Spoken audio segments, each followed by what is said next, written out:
All right, we are live. Alright. Woohoo! Okay, cool. So, yeah, we're just going to talk through digital marketing strategies and where we all fit into this overarching plan that is digital marketing. So, what is the goal that clients have when they come to us for digital marketing? Conversions. And tell me more. What do you mean by that? What kind of They conversions? want they are looking to get either more engagement, more if they're doing e-commerce, looking for sales, more of a presence online, more of a just more engagement, I would say. Okay, so yeah, conversions. We were going to go ahead and break that down into different types of industries, right? So, like a e-commerce shop doesn't really care about having leads, right? The conversions for them are sales, product sales. Whereas a small local business, a plumber, an electrician, care very much about service leads. Hey, can you fix my wiring in my house? Can you put in a toilet, right? So different businesses define conversions in different ways, but the heart and intent of a conversion is growth. It's moving that business forward through some kind of monetary gain.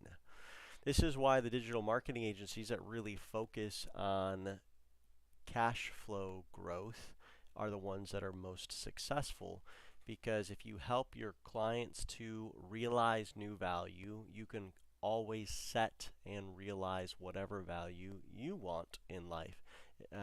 Forget who said it. Might have been Tony Robbins. If you help other people get what they want, then you can have what you want. And that's true in digital marketing, perhaps more than most industries in terms of like net actions to benefit. Like you see that in everyday life. And it comes down to what you do in your work that makes that value impact for the client. So we're going to break down digital marketing really here into several different quadrants. Okay, so we've got SEO up here, social media, CRM, advertising, website, graphic and video design, and email. So let's start with SEO. We'll work clockwise here. Give me guys some examples of what are the tools, what are the different elements of SEO, and how does that help with growth?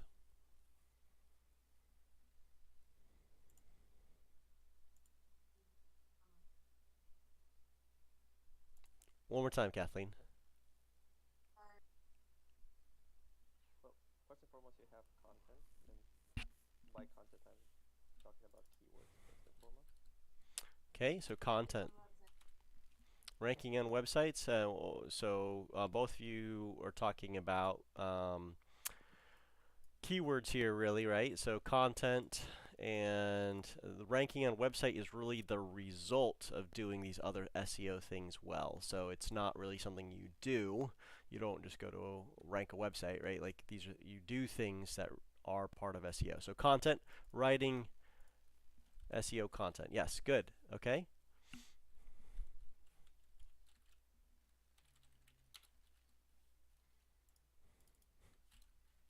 Keyword research, right? Before you can really write the content, you need to know what you're writing about.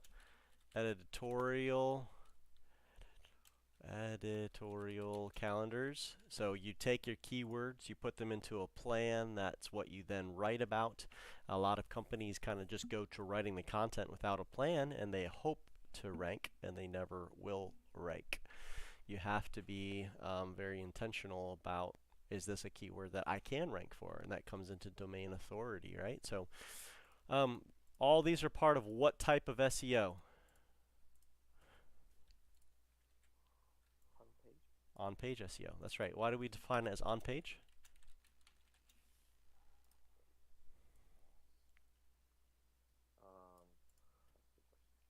that's a good question. Because you are dealing first and foremost with the content that you're creating Okay. And where does that writing go? on a page. On the page. That's right. Exactly. Yep. So right in the name itself, on page. So if you're working for a client and you're working on their web pages as well as their blogs, all of that is happening on the page, on the website page. On page is compared with what? Off page SEO. with off-page SEO. Okay, what's off-page SEO? It refers to all the tweaks and optimizations that you're using to help the adjacent part of the content rank. So, for example, you're taking care of the page link, make sure that it's accessible and it's easily recognizable, or working on metadata or the alt text of images and so on and so forth. Okay, so I'm glad we're having this conversation. That's good. That helps to kind of illuminate a bit more. So metadata and alt text, where does that happen? Does that happen off page or on page? Should be off page, it's in the back end. So here's where we're having a definition of off page and on page, right? So no, it's the back end of the same page, right? So it's still on the page. It's just the back end of the page, not the front of the page. So what do we mean by off page?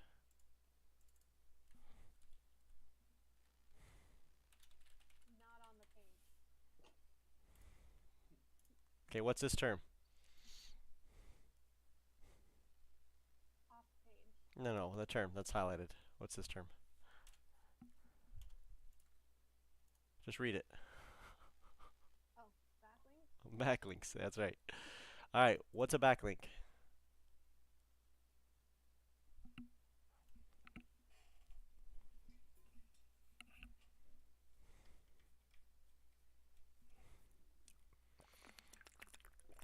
Mention of you over someone else's website that sends to the content that you've put together or to someone else that's put content together. Okay, so Hyperlink? okay, it's a hyperlink. How? A hyperlink what?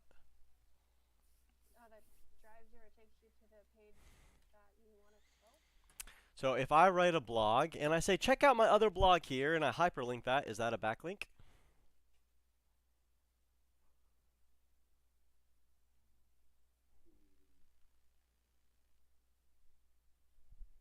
feel like yeah, but then I want to say no real quick. Give me why. Why are you conflicted with that? Well, you make me feel conflicted.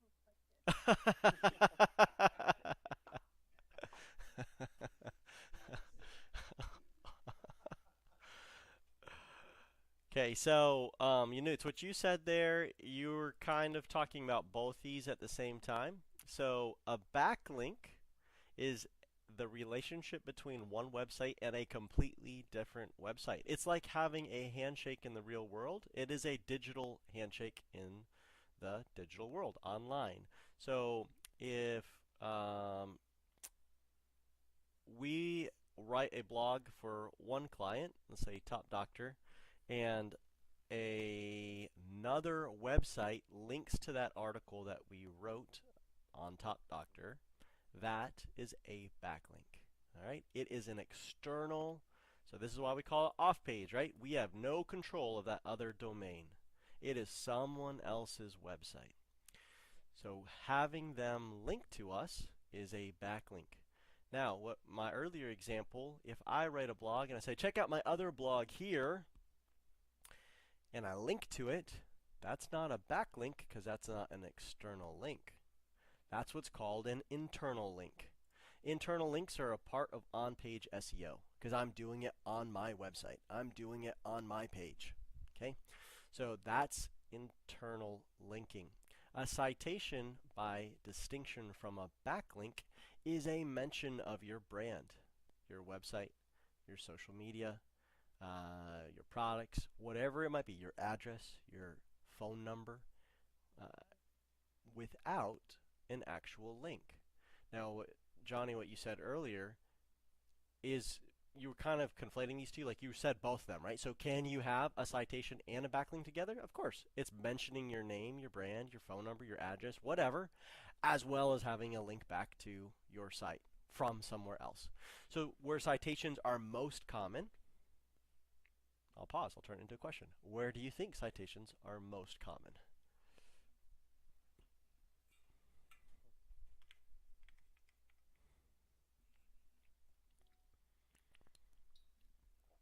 Where does a lot of chatter happen on the internet and connections are made and referrals are given? Probably on social media. Social media, exactly. Social media citations are extremely common. Now, social media citations do have an impact on SEO, but not a substantive one, or I should say, rather, um, you need a lot of mentions on social media for SEO, for search engine algorithms to really put weight and authority behind that. Now, um, the I'm gonna put this here, although it could perhaps be placed elsewhere. Press release is a function of off-page SEO, but why?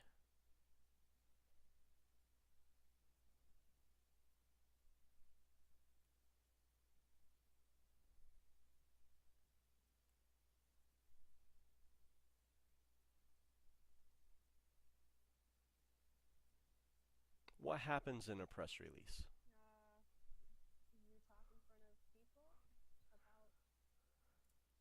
in front of people about whatever you are trying to make them believe about your company. Yeah, yeah, Distributing newsworthy information. good. So a press release is really nothing more than a vehicle for you to promote your content, your on-page, your website stuff to a whole bunch of other websites, hundreds and hundreds of other websites, in the hope that they pick up your article and they write it and publish it, which you'd get a lot of citations if they did that, and you'd get a lot of backlinks if they did that. So these are kind of our main tools here for on-page and off-page. There's a few tools that could be added here. So like I could do this real quick because you mentioned them. On-page does have a lot to do with meta descriptions, alt, image, tags, although those have a very low SEO weight anymore. URL structure. It's the part of that URL structure is going to be like siloing, right? Like just creating it so that you've got like parent pages, child pages, and grandchildren pages, right? Just around topic clusters. So you're going to build categories and all that. So all this is on-page stuff. This is what we would consider more the technical side of on-page. This is not so much technical. This is really more ideation, planning, execution, whereas this is a bit more technical, but it's still on page because it's happening on your website. Yeah. All right, good. We're going to move to social media next. So when we think social media, as far as marketing goes, in driving growth, conversions, what is an effective versus an ineffective social media action? Like what happens on social media that would drive growth? Engagement. Define that for me, please. What do you mean by engagement? How many people react to what you've tried to react to your page? Okay, all right. And how would you do that on social media?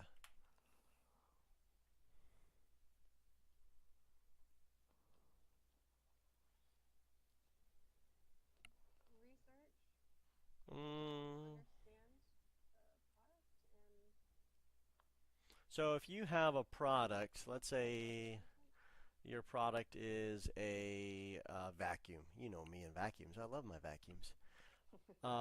Let's say you have a vacuum. How are you going to grow engagement on social media for that vacuum? A, use power words. Oh, sorry. well, no, that's good. Use power words. What do you mean by that? Like words that attract them. So like vacuum, like turbo, like new, improved, different terms. Okay, I'll put this in perspective. People don't care what you have to say until they know how much you care about them.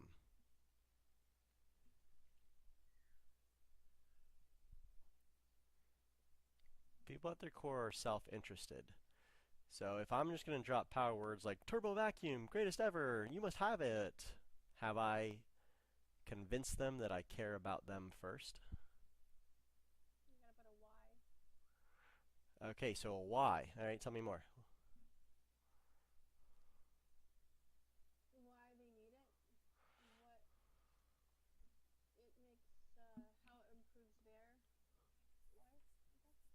Okay, so how it improves their life. Now you're starting from the perspective of like, why would they even care, right? So there's a persuasive perspective of like, I'm trying to convince them why they should care. Certainly, there is a persuasive element to social media and any ad copy, advertising. But before you start diving into why someone should care, it's important to touch the heart first to let them know that you do care about them. So in social media, we see all kinds of people who get this concept wrong. They use social media as a channel to publish content about them. And that's why you'll see pages upon pages upon pages of posts that have hardly any likes or followers or comments. The reality is that I feel an affinity to Johnny, to Bryant, to Misty when I see elements of myself reflected in them, and that's how friendships are formed. Oh, Johnny likes cats. I like He cats.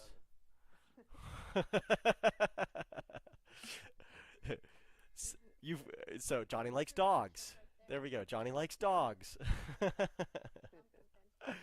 fantastic. Thank you. See, right? Like you get to know someone, and then you build a relationship from there. And your content should not be me focused. Your content should be you focused, audience focused, viewer focused. So if you want to grow engagement, then your posts really shouldn't be about the vacuum. They should be phrased how? At least in terms of first and foremost, like if you're building this conversation, like is there a time and a place to drop a post about the vacuum and its features? Sure, of course. But certainly having a page filled with that is not going to grow engagement.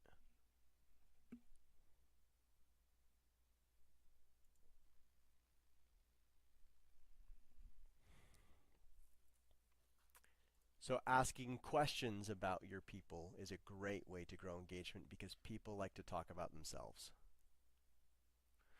So if You know, to know the person, exactly, audience. it's very hard to build a friendship or a relationship if you don't know someone, and it's hard to know someone if you don't ask questions. So one of the most effective tools that any business could use on social media is a poll. Now Facebook has a poll option, and I know that we all kind of hate on Facebook. A friend of mine, I was talking with him about this recently, and he says, yes, we kind of all hate Facebook, yet none of us seem to be able to get away from it. And I think the reason, good. I've only ever seen the poll in the group. Yeah, you can do Not a poll maybe post on a page. Um, yeah, because people can comment on it. They can't create posts, but they can comment. Um, but yeah, so starting polls, asking questions. These can be fun, silly polls, right? You're just trying to get to know someone. So if you're trying to sell a vacuum, you could have a fun poll that might say something like, have you ever had one of these experiences with your vacuum cleaner? A, vacuum cleaner spit out more dirt than it picked up. B, vacuum cleaner caused dust in your house. C, vacuum cleaner has a horrible smoky stench whenever you turn it on. D, vacuum cleaner explodes when you go around corners, right? Whatever, right? That's going to get far more engagement than an image about your amazing vacuum cleaner. So if you're going to use social media to grow engagement, which I think is the right application, then you need to think about your audience and asking questions first before statements.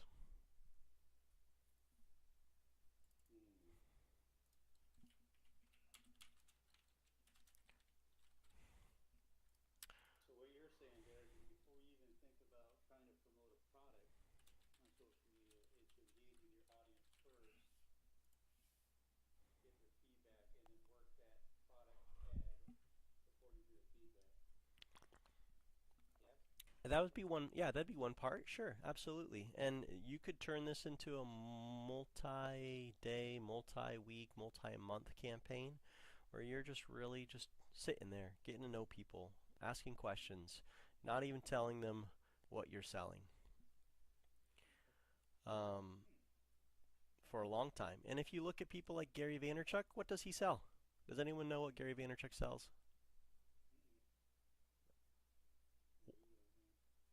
Go ahead, Google it. Gary Vanderchuck? Yeah, he's right there. Self improvement. Um, so Media communication. he's right there in your hood there, Bryant. He's New York. He's Yep. Yeah, Bryant, why don't you know him? Well, I got so many friends, who's actually not even, why shouldn't I know him? I don't know. Seriously, you guys probably hang out at the same clubs. What He does probably do. He just can't admit it. what does he sell? Media. Okay, so he sells media, but if you follow any of his posts, you would never know he sells media. The only way you know he sells media is because you can see that he's the CEO and founder of Vaynerchuk Media, right? And they're a communications company, and they work with some really big names and big brands. If you look at his social media posts, what Kathleen said is accurate, but that's not actually what he sells. He doesn't make money selling self-improvement. Like, he shows up on stages all over the world, so I guess you could say he makes money from that. But his brand, his message is all about you. So he's like, if you want to change your life, you have the power to do so. Stop sitting around. Right? I'm sick and tired of people coming. Like, this is stuff that he says all the time. I'm sick and tired of people coming to me and being like, I want to be like so and so, Jay-Z, The Rock, the Kardashians, and yet Give them they don't do the work. But he's not exactly motivational either. He's actually kind of demotivational if you look at his stuff. Because he's like, if you really want to grow, stop telling me about all the things you're going to do to grow. Just actually go do it. Like, he kind of calls BS for what it is. But here's why he's so successful. Because he has built his entire brand not around himself. He doesn't talk about himself like at all. It's very hard to know kind of who he is and what he does through his brand, unless you kind of Google what he does behind the scenes. His entire brand is about you. So before you ask, give. That's a really important principle with social media.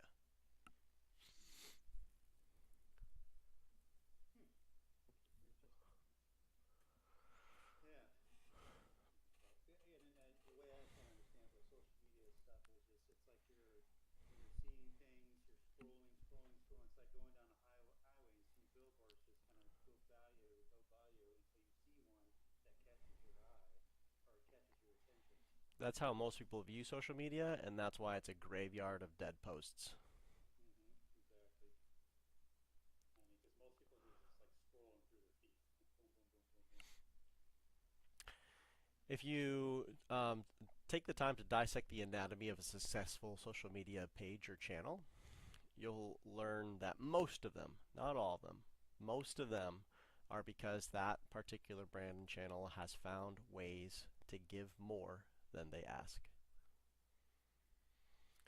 The ones that I would say don't fall into that, and I know I'm going to probably step on some dicey territory here, are going to be the big media names these are people, celebrities, who are famous for other reasons besides social media, and social media just becomes an extension of their fame. And so they do post things about themselves almost ad nauseum, and they have fanatic followers who are in love with them as a persona, and so they don't give more than they ask. They give themselves, and that's what the people ask.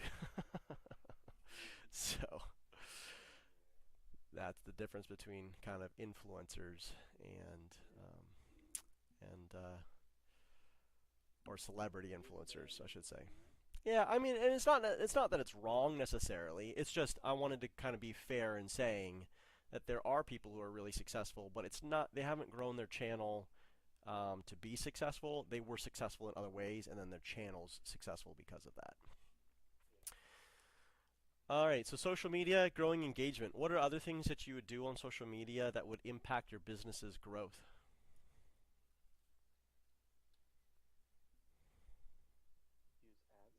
Okay, ads. All right, good. What's the power of ads? They help you spread the message. All right, I like that you brought that up, Johnny, because if you're really good about these first two things, then you could actually sell your product and services this way, and you can retarget all the people who've engaged with your brand here. They've had a positive experience with you here, and this actually offers what you do. I think one person who does this particularly well is Neil Patel. So he very much follows this give principle. He's always giving, giving, giving, giving, giving in all of his stuff. Even a lot of his products are free, or at least he has free versions of them. But he also then follows that up with retargeting ads saying, you know, buy the pro version of Uber Suggest. Have my team do this for you. If you don't want to learn how to do this yourself, we can do it for you. So he leverages the foundation of relationship to then offer more value through paid services, but he does that often through pop-ups and ads. The first stuff he offers is usually free and good value. Yeah. Yeah. How about anyone So else? it seems to be really boils down to it just gaining relationships, building trust and relationships. That's why I think you see a lot of things do have free versions, or they have a first, month trial free or something like that, just to get people to sign on and get them in, and then retarget them to keep their product, right? You're right, Brian, and you hit on one of the other most important reasons for social media. It's brand. So that trust that you're building is reflected through your brand. And we can think of a few brands here that we've all kind of come to love and trust. Starbucks, Nike, Apple. And when you see their brand on social media or that they're doing X, Y, or Z, it evokes a feeling. It evokes a history. It ev- so social media is a huge branding opportunity, brand and messaging, even though really brand includes messaging. You're touching that emotional nerve with people. Exactly, exactly. Um, how about if I say a name like Enron? Hmm. Heard of it. I'm not sure exactly what it is, but it does sound familiar. Um, let me think of another one. How about the It's an energy company out of Texas. huge, massive scandal behind Enron? So usually when people hear Enron, it evokes massive negative feelings around the brand. So As soon as I Google it, there's like some headlines about that. Like the first things that pop up. That's not the kind of engagement you want, right, Derek? that's right. That's exactly right. And that's why social media is a double-edged sword. And hashtag Me Too. We saw a lot of CEOs, Weinstein being one of them, who got crucified through social media, and rightly so, right? Um, so brand and messaging, you can leverage it positively, or you can be affected by it negatively, depending on how you handle that brand and messaging. So if you're really not genuine about caring for people and building those relationships, then that usually comes out and people are like, yeah, I wouldn't trust them. They really only care about sales, making money off of you. That's why companies and entrepreneurs are so big on keeping their reputation, because that can just be so damaging. And especially so in the digital world where kind of everything's out there. So Mm. transparency, it's a good thing, and a lot of corporate America is realizing that they need to get in front of that. So kind of related to that, you have reputation management, PR, and reputation management. Um, this has to do with kind of reviews as well. It's really closely connected to brand and messaging. There are plenty of examples of companies that have used social media to turn a negative into a positive. One story that comes to mind was someone was flying with JetBlue. The TV in the back of the seat wasn't working, and dropped a tweet about it. Said, "Hey, JetBlue, I'm flying whatever it was, first class, and my TV's not working. What's up?" and a JetBlue representative turned a negative into a positive. Oh, so sorry, we hate it when that happens. Here's a free flight voucher on us, and we'll get that looked into and fixed for you as soon as possible. Yeah, that's huge. That's the same way with like Google reviews. I've mentioned them before. When somebody leaves a negative review, I tend to see how the owner turned it around or how they reacted to it. And if I saw that tweet, I would say the same thing. You know, this is going to be perfect, but how did they rectify the situation? Yeah, exactly. Um, and I think that's ultimately good for consumers, right? There's some transparency there built in. Anyone want to venture anything else for how you might use social media to leverage and grow your brand?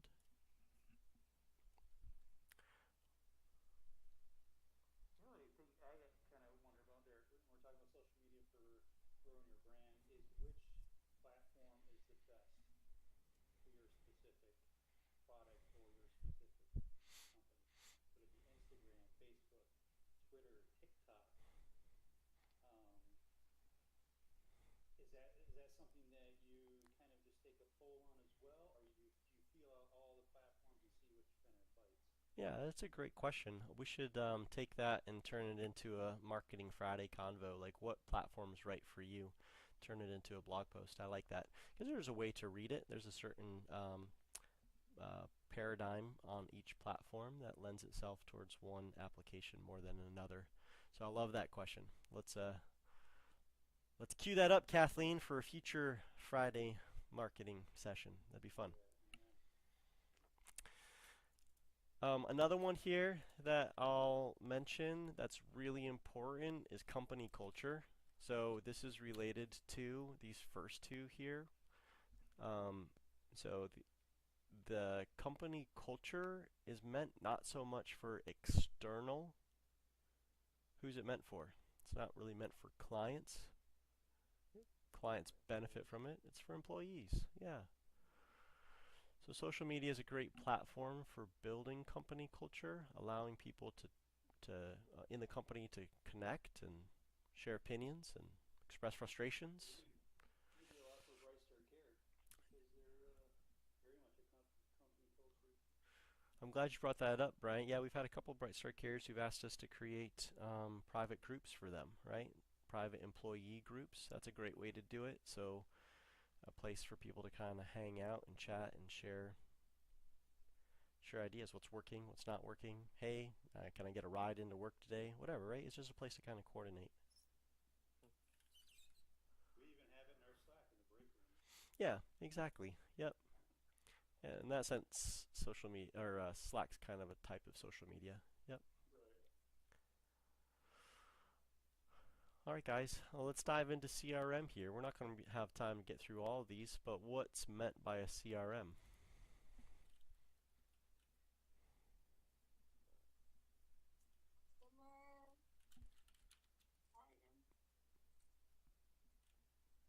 Customer what? Hmm? Relationship Awesome, Barb. Woot woot. Where does this fit into a company's tech stack, customer service stack?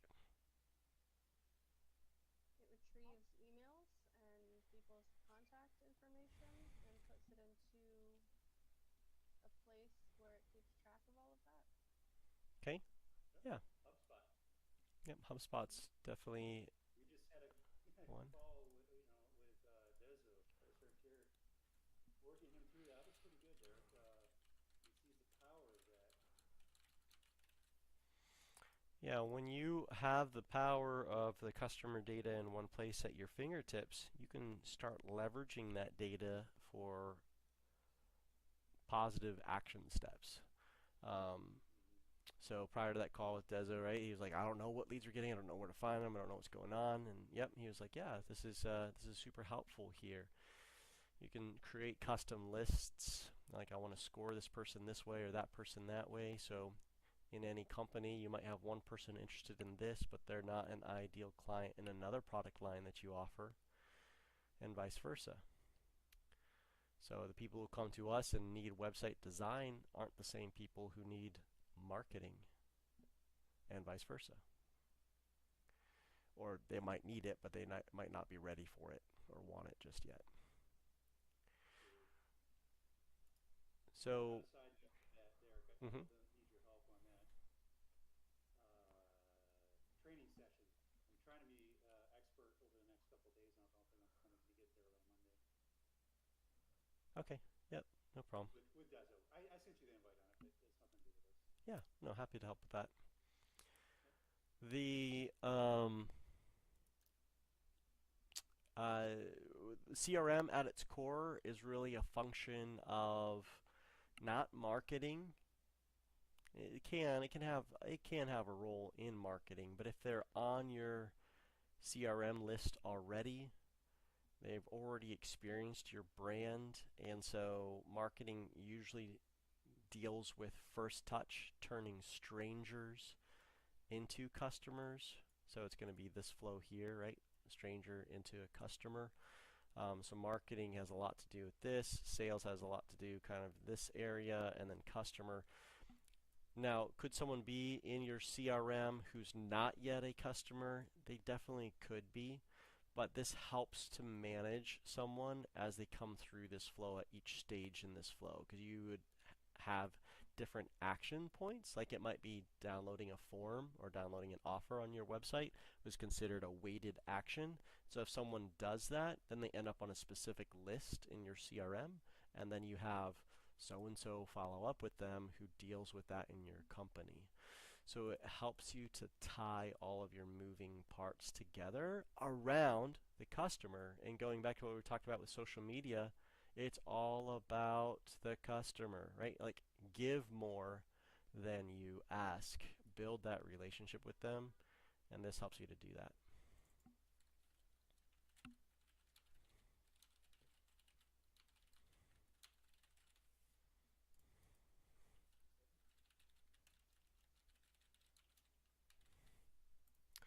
Okay, advertising. So with advertising, what do we think of in advertising or different types of ads that affect growth for a company?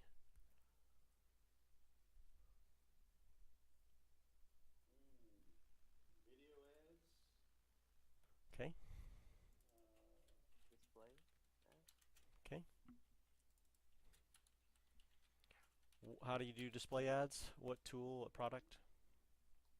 Sorry? What are some common tools or products for display ads, or what is it? How do you define it? Yep, we can barely hear you. Is that any better? Yeah. Yeah, so with display ads, how do you... It's the best. Okay, all right, good.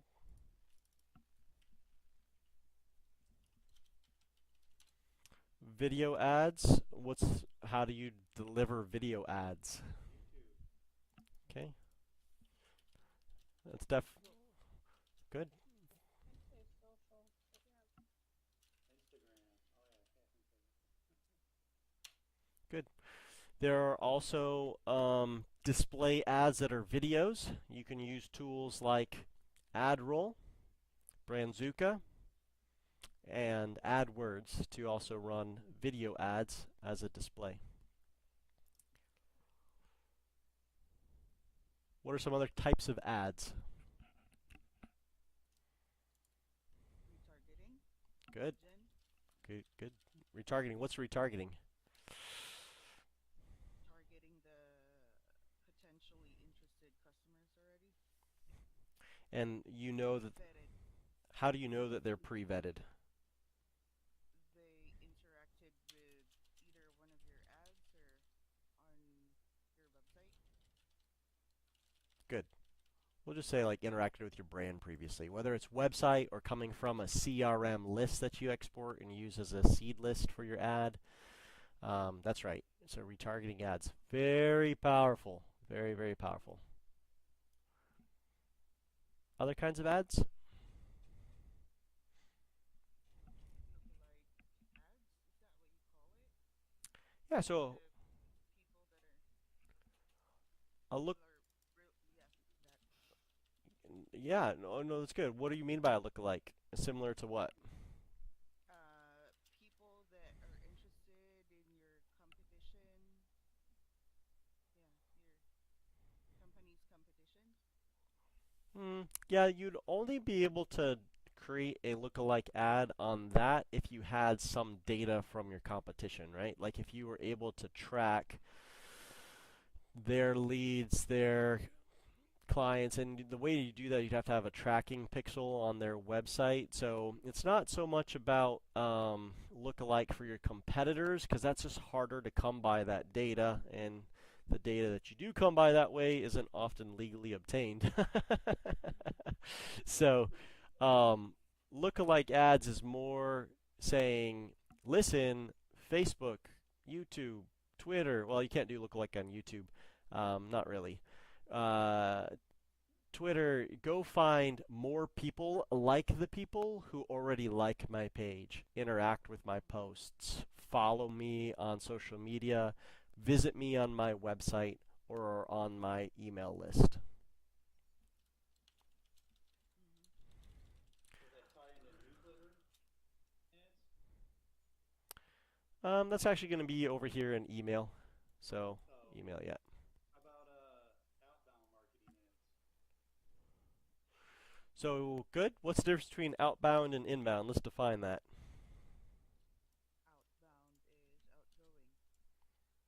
Outbound is outgoing. Inbound is they reached out to you, something like that. Outbound is you reaching out to them. Yeah, outbound's more like banner ads, pop-up ads, Where? Tell me where. getting like at a website, like when you go open a page, you get pop-up ads. Pop-up ads by that website or by a third party on that website. Both. Could be either or. So if Mostly it's third party if it's like a website, like an informational website. It's got sponsors on there and it's just got blasted with pop-up ads. So that is true. That's correct. If it's a third-party ad, it uses what's called AdSense, and it's part of the Google Display Ad Network. There are other ad networks as well, it's not just the Google Display Ad Network, but that is true. That is a true definition of an outbound ad. That's accurate. If it's, however, the client, right, let's say Top Doctor, has a pop-up advertising one of its own services, that is not an outbound ad. Correct. It's more internal. Correct. That's an inbound ad because you're already on their website. Now, what brought you to their website in the first place could have been outbound or inbound marketing. Correct. Outbound ads.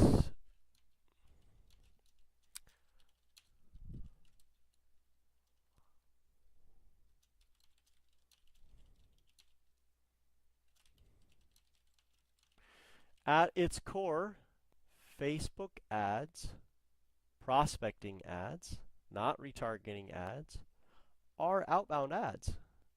You're showing your product, your service in front of complete strangers on Facebook's platform. That is the definition of an outbound ad.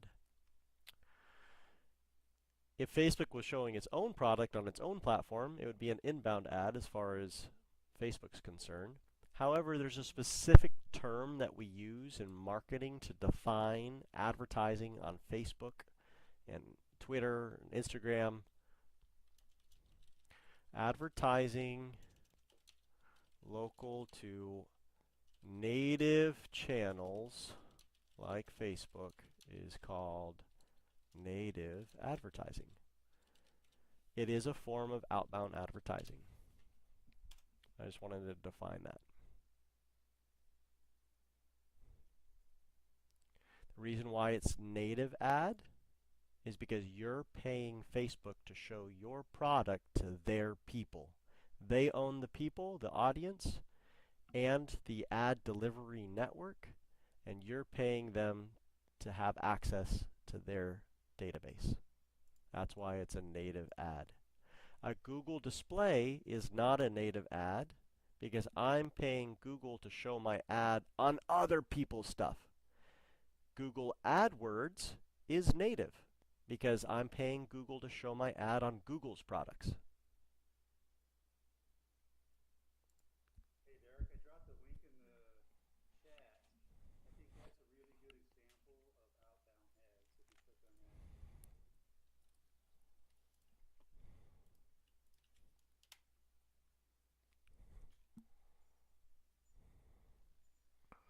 See all Yep. that?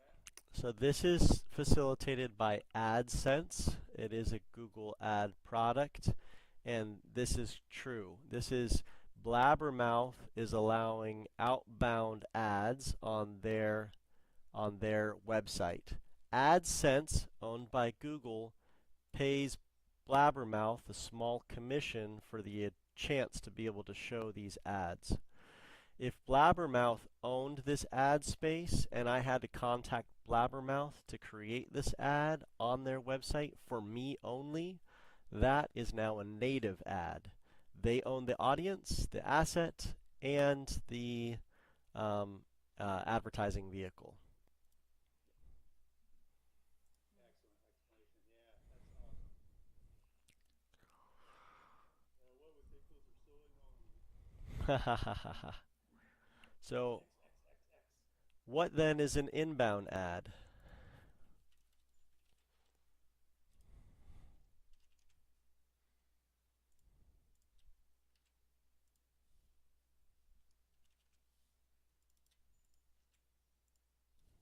Inbound ad is like Facebook advertising about Facebook ads. Okay, okay, because you just use the example. Yeah, sure. Yeah. Facebook Meta. Yeah, yeah, exactly. Yeah, okay, fair. Um, they're a little bit of like an anomaly because not everyone's a Facebook, right? So, how do we define an inbound ad for Bright Star Care?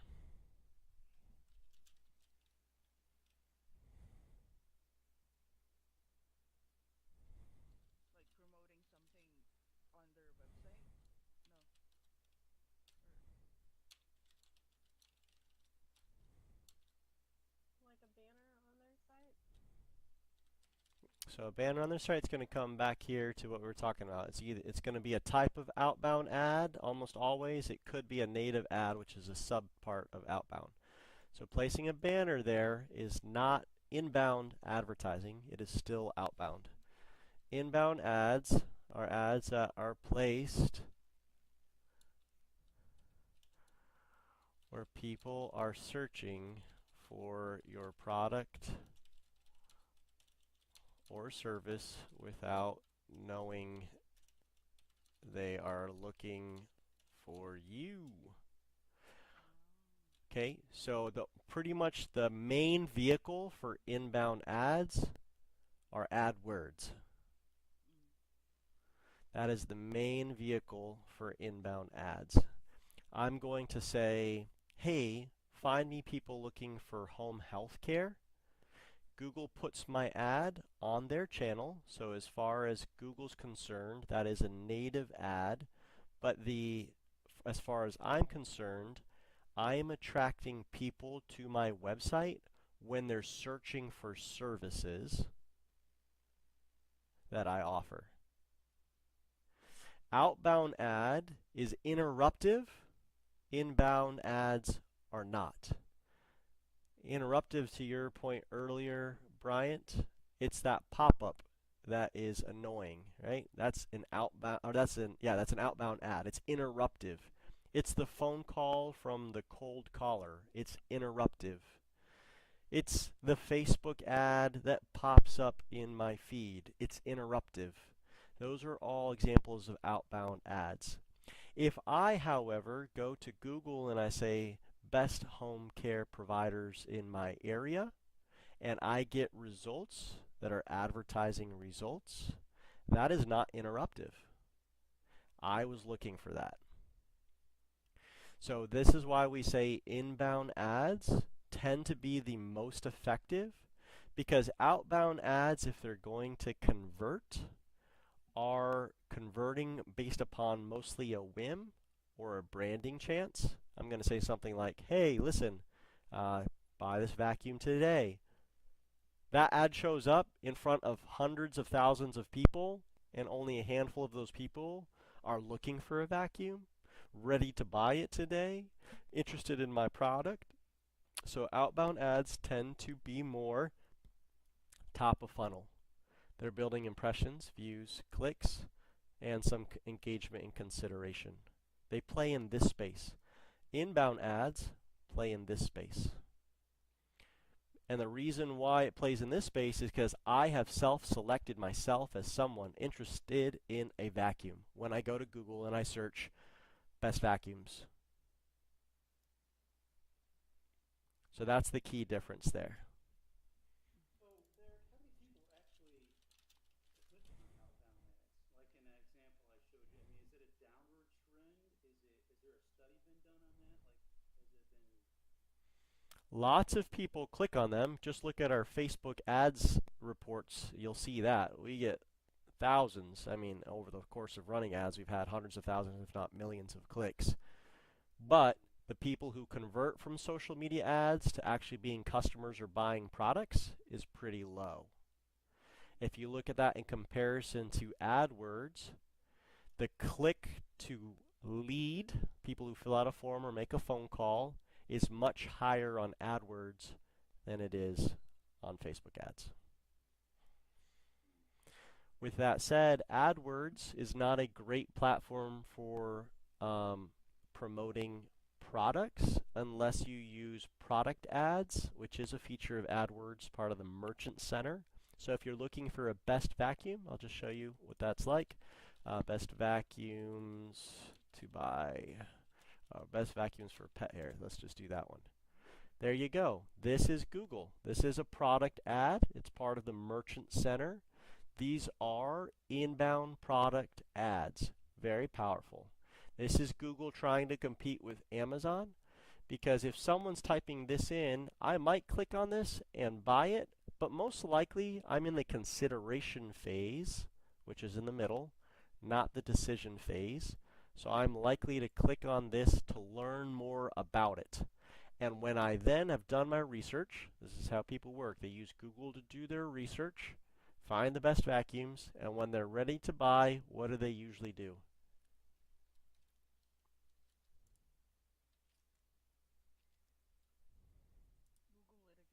Google it again. Possibly. Find the product. Possibly. They find the best price. They, like, let's say I decided on this Dyson V8. I did my research on like Dyson V8 animal. If I Google that, Go to their website. go to whose website? Dyson's website. So I'm gonna pick this one. Why do you say no? We go to Amazon.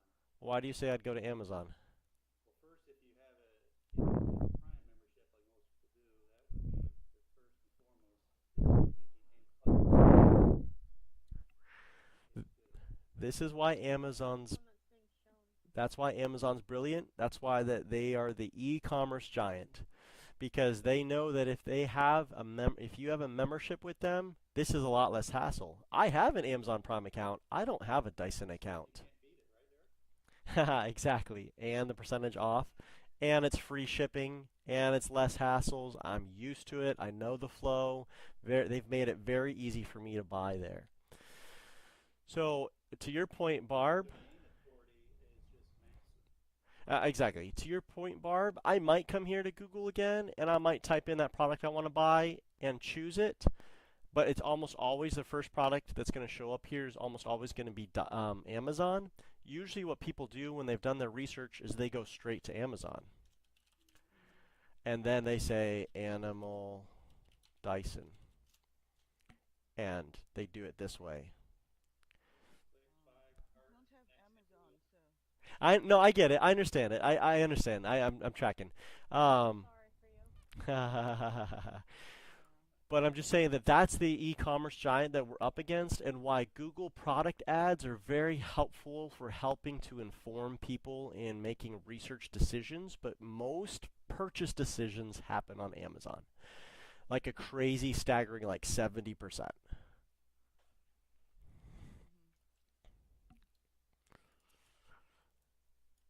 So if our client has a product that they sell on Amazon, we can still link right to that,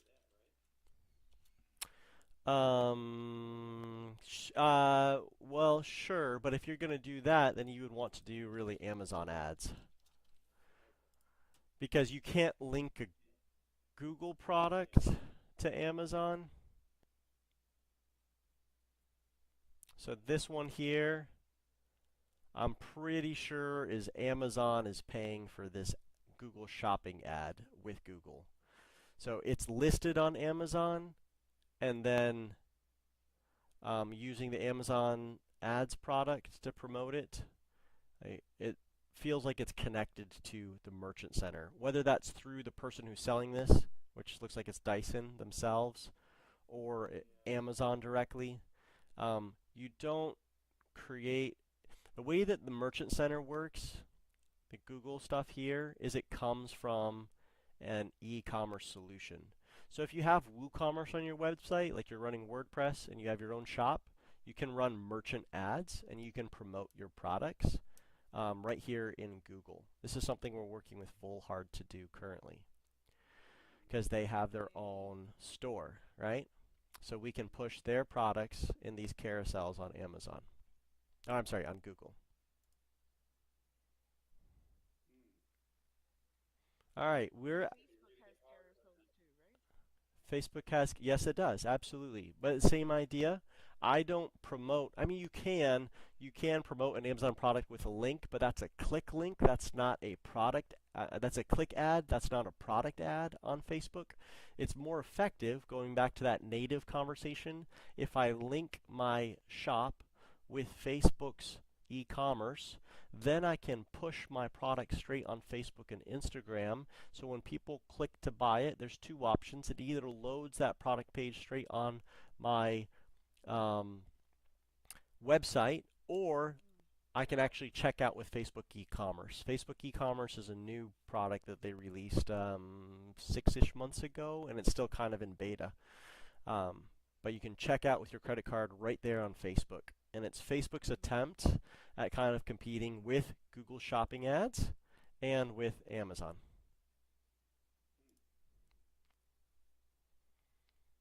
All right, guys, we are out of time. We only got through about half of this. Hopefully you found this helpful.